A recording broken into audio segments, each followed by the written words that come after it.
There's a lot going on. The bottom line is, though, that we should all try to be Christ-like. And there absolutely positively is a God. Even the negative ones say that. But they call it a mind.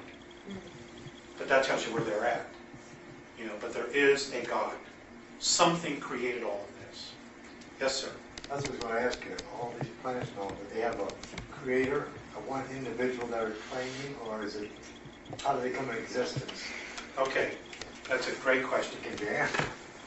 The Andromedans call God the isness. They, just like us, just like the Pleiadians, everybody is trying to figure out exactly what God is.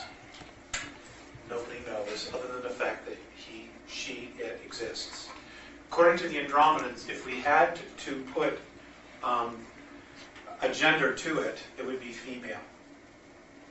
Because God is literally the manifestation of creation. And they say in their teachings that the thought, the idea, is the masculine, and the actual birthing of it is the feminine. So, here's what they say is happening, or what they said how our universe came to be. Apparently, every single one of us, including the matter, almost all the matter that is in our now present universe, came from someplace else. Apparently, it came from another universe. And here's what's happened. And this is how they taught me. Apparently, what's happened is based on time and space. Some other universe, the frequency started to evolve. It sped up, and everything started to evolve, except for those things that chose not to evolve. And it is, in fact, a decision.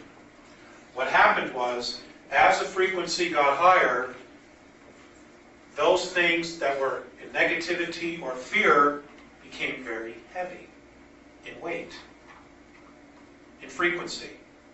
It's like this. Okay, fifth density is in the same room, but we can't see it because it oscillates at a higher frequency.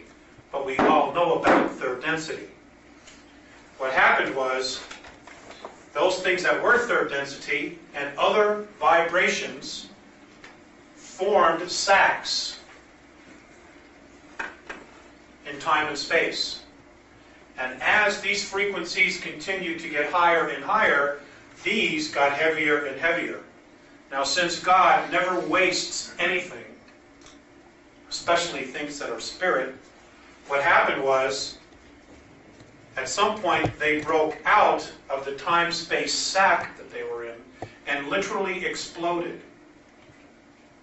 Now, in the Andromedan perspective, consciousness is not your thoughts. It's the space in which you are that you create to evolve in. That's what consciousness is in their teachings. So literally, these energies, these things that were in these sacs, literally created a space for them to explode into so they can continue to evolve. It's like you take a water balloon, you fill it with water, you take a pin and you pop it, boom, it explodes, all the water comes out. Right? That's just exactly the same procedure. Everything that's matter came out of the black holes. Every galaxy has, according to them, at the base of it, a black hole. Everything came out of a black hole. Black holes are literally portals to different universes. But we can't go in them. Now what's happening is the exact same thing. Right now, it's happening again. For some of us, this is the second time around. But for all of us, it's the second time around. We have a choice again, whether to evolve or to start all over again. The same thing is happening. Apparently on March 23rd of 1994, 19 suns in our galaxy pole shifted. Totally flipped and changed their frequency. Other stars have done it since then. In fact, they have said that our sun would actually be doing it as well between now and 2011. Would also be a pole shift and changing its frequency.